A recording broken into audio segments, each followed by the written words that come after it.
Assalamualaikum warahmatullahi wabarakatuh. Hai anak-anak, semangat pagi. Pagi-pagi, semangat pagi. Bertemu lagi dengan Budian untuk belajar tematik bersama. Sebelum kita mulai belajar pada pagi hari ini, Budian ingatkan untuk kalian agar mengisi presensi melalui link yang sudah Budian bagikan di grup WhatsApp.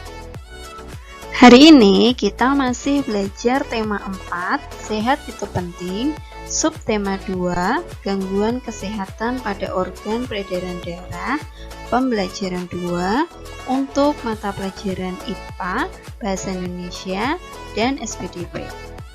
Berikut ini merupakan materi pembelajaran hari ini. Yang pertama, organ peredaran darah manusia.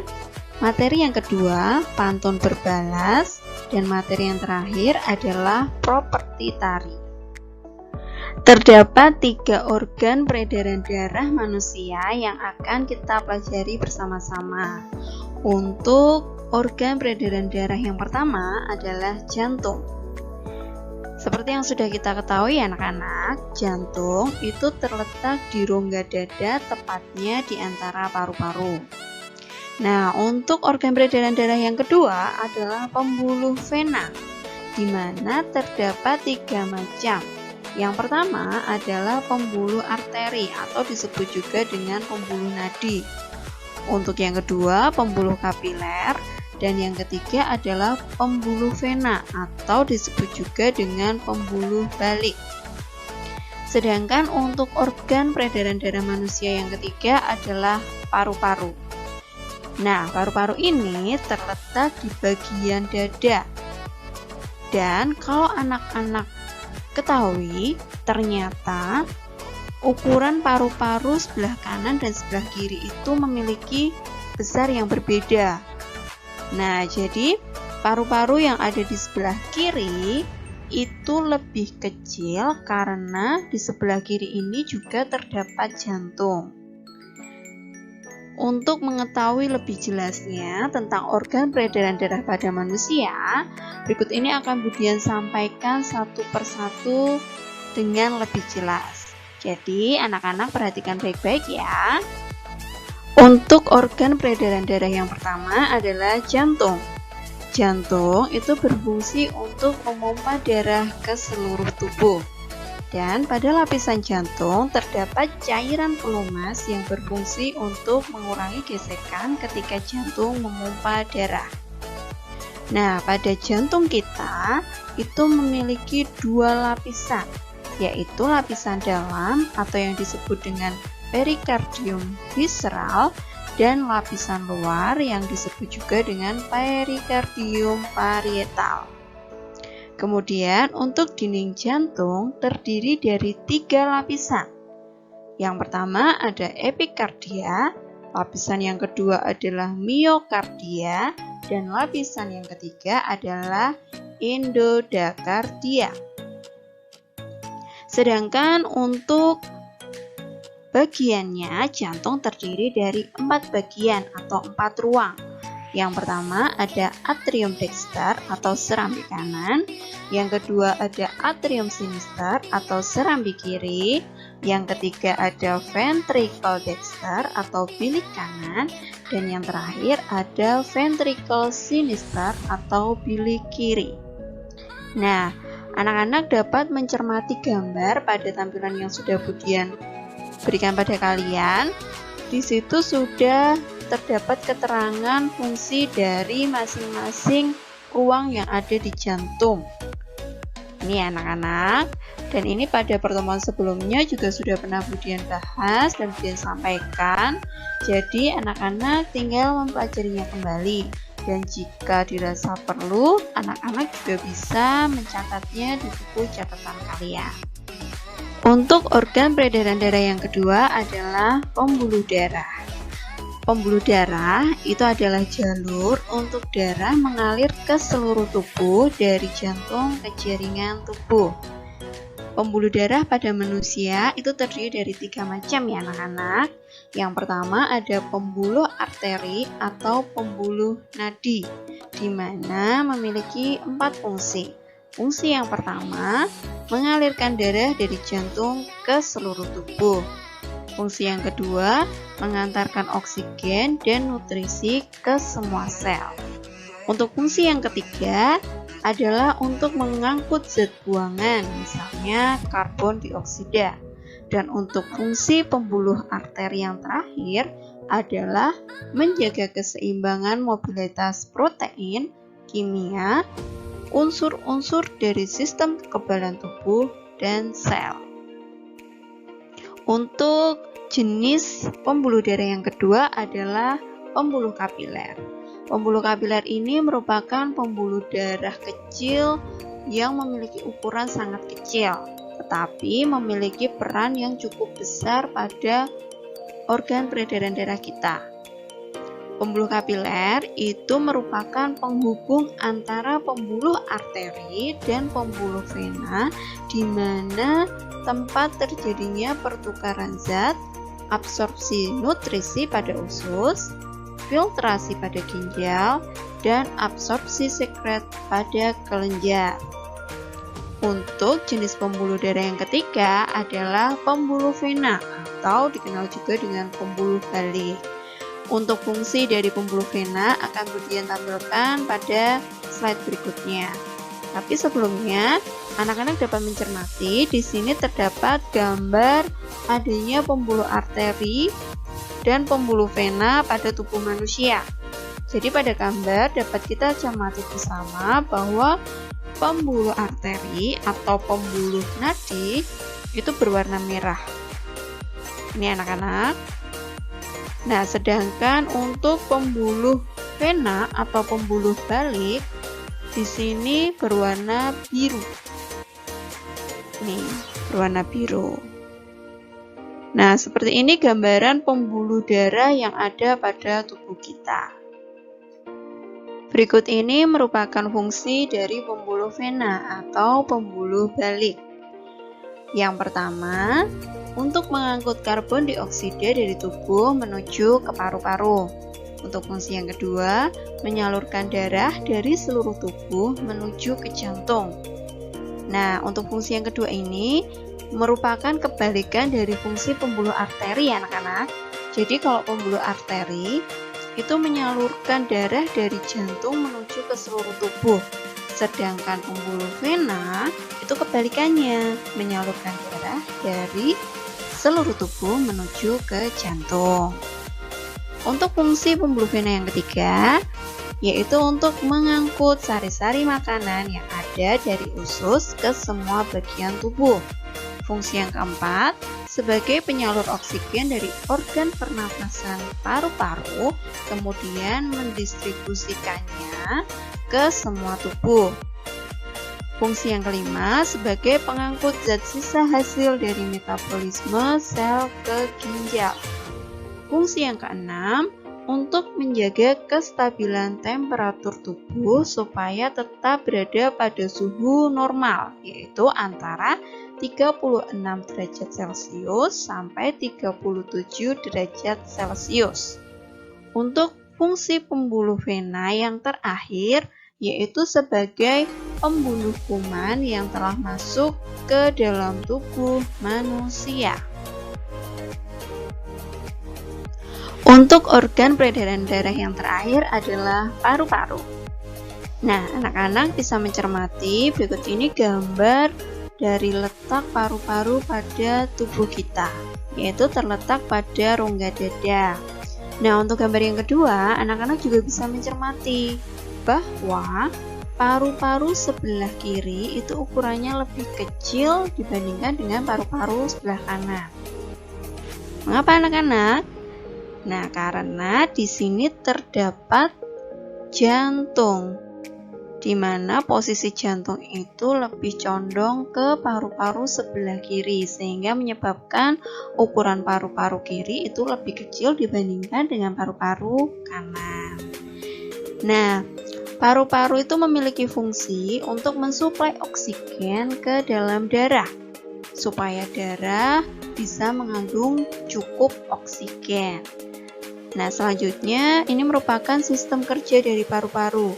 Jadi, darah yang telah diedarkan ke seluruh tubuh itu tidak lagi mengandung oksigen, tetapi akan lebih banyak mengandung karbon dioksida. Nah, darah yang sudah mengandung banyak karbon dioksida itu akan kembali ke jantung, dan selanjutnya dari jantung akan dipompa ke dalam paru-paru.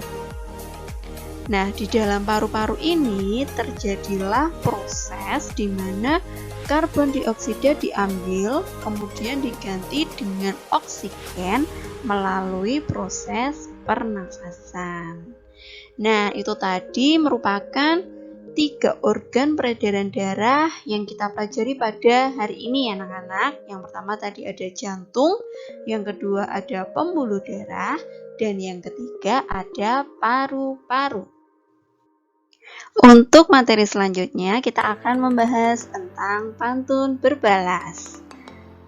Kalau kemarin kita sudah membahas tentang ciri-ciri pantun, jenis-jenis pantun, dan makna pantun. Nah, sekarang kita akan mempelajari materi pantun berbalas ya anak-anak. Apa itu pantun berbalas, Bu? Nah, jadi pantun berbalas atau berbalas pantun itu merupakan suatu tradisi atau kebiasaan lisan dari budaya Melayu, di mana terdapat 2 pihak atau lebih yang saling melemparkan pantun atau berbalas pantun, di mana pantun-pantun tersebut mengandung isi dan maksud tujuan tertentu. Nah, untuk di Indonesia sendiri kita bisa menemui pantun berbalas itu di masyarakat Sunda, di mana pada masyarakat Sunda itu dikenal dengan istilah sisindiran. Pantun berbalas itu gunanya untuk memberikan hiburan dari berbagai karya sastra yang berasal dari Indonesia. Pantun berbalas ini juga merupakan pemikiran yang cerdas, karena ketika 2 lawan atau 2 pihak itu saling melemparkan pantun, berarti kedua pihak tersebut saling memikirkan kata-kata yang akan digunakan untuk memberikan jawaban oleh lawan pembicaranya. Jadi bisa kita bayangkan ya anak-anak, betapa cerdasnya orang-orang yang langsung bisa mempraktekkan pantun berbalas tanpa adanya teks bacaan sebelumnya. Jadi mereka secara spontan saling berbalas pantun. Kira-kira kalau kalian diminta seperti itu bisa tidak? Nah, semoga besok ketika kita pembelajaran langsung tatap muka, kita bisa mempraktekannya secara langsung ya anak-anak. Berikut ini Budian tampilkan 2 foto di mana foto tersebut menggambarkan tradisi berbalas pantun yang ada pada masyarakat Sunda. Nah, biasanya masyarakat Sunda itu melakukan pantun berbalas pada acara pernikahan. Nah, di sini dapat anak-anak lihat, di sini terdapat calon pengantin pria. Nah, kalau yang perempuan ini kebetulan tidak terfoto. Jadi sebelum pengantin pria dan pengantin perempuannya itu bertemu, terdapat 2 orang yang saling berbalas pantun. Seperti itu anak-anak. Nah, berikut ini Budian berikan contoh pantun berbalas. Yang pertama, pantun yang disampaikan seperti ini. Jalan-jalan ketemu Dede, jangan lupa menyapanya. Musim ini musim DBD, mari kita harus waspada. Nah, itu tadi pantun yang disampaikan. Kemudian kita bisa membalasnya, tetapi dengan catatan. Pantunnya itu juga mengandung maksud yang sama. Ya, jadi kalau semisal di sini Budian tadi sudah menyampaikan sebuah pantun nasihat supaya kita harus waspada dalam menghadapi musim DBD. Nah, jadi nanti balasannya juga harus yang berhubungan dengan hal tersebut. Nah, di sini Budian juga menyampaikan balasan pantunnya. Berikut ini balasannya. Jalan-jalan ke Surabaya. Jangan lupa beli kerupuk. Musim DBD harus waspada, ikut program basmi nyamuk. Nah, itu tadi contoh dari pantun berbalas. Semoga anak-anak juga bisa berlatih dan semoga kita memiliki kesempatan agar kita bisa mempraktekannya secara langsung.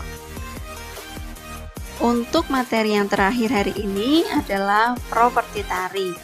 Tentunya anak-anak tidak asing dengan istilah properti tari ya. Karena pada tema 3 kita sudah mempelajarinya bersama-sama. Jadi untuk hari ini Budian hanya akan mengulanginya secara singkat untuk mengingatkan kembali kepada kalian tentang materi properti tari. Jadi properti tari itu merupakan segala kelengkapan dan peralatan dalam penampilan atau peragaan dalam sebuah tari. Berikut ini Budian berikan beberapa contoh properti tari. Ada selendang, keris, tombak, panah, piring, payung, sapu, dan topeng. Itu hanya beberapa contoh saja ya anak-anak. Jadi sebenarnya ada banyak sekali properti tari. Jadi tergantung jenis tarian yang akan disampaikan atau akan ditampilkan. Nah, berikut ini Budian juga menampilkan 2 gambar dari 2 jenis tarian. Yang pertama ada tari payung. Sangat terlihat jelas di situ bahwa properti yang digunakan adalah payung. Sedangkan untuk gambar yang kedua adalah tari topeng. Nah, di situ para penari menggunakan properti berupa topeng. Gitu ya anak-anak, jadi mudah sekali untuk mengetahui properti dalam sebuah tarian. Yang terpenting anak-anak harus mengetahui jenis tariannya, asal daerahnya, kemudian isi dari cerita tarian tersebut. Itu tadi materi yang kita pelajari untuk hari ini anak-anak. Nah, selanjutnya Budian akan menyampaikan tugas untuk kalian hari ini. Yang pertama, tuliskan pada kolom komentar di video ini. Jadi nanti silahkan anak-anak menuliskan sebuah nama tarian daerah beserta asal daerahnya. Setelah itu, tuliskan juga properti yang digunakan dalam tarian tersebut. Jangan lupa anak-anak nanti menuliskan nama anak-anak juga supaya Budian tahu siapa saja yang sudah mengerjakan tugas dari Budian. Itu untuk tugas yang pertama. Untuk tugas yang kedua, anak-anak mengerjakan lembar kerja peserta didik atau LKPD yang sudah Budian bagikan. Untuk tugas yang ketiga, yaitu mengisi buku pantau tanggung jawab siswa. Silakan nanti yang pertama anak-anak menuliskan materi yang sudah dipelajari. Kemudian kalau sudah, anak-anak mengisi tabel pantauan belajar siswa. Silakan diisi seperti biasa sesuai dengan kondisi atau keadaan selama anak-anak belajar.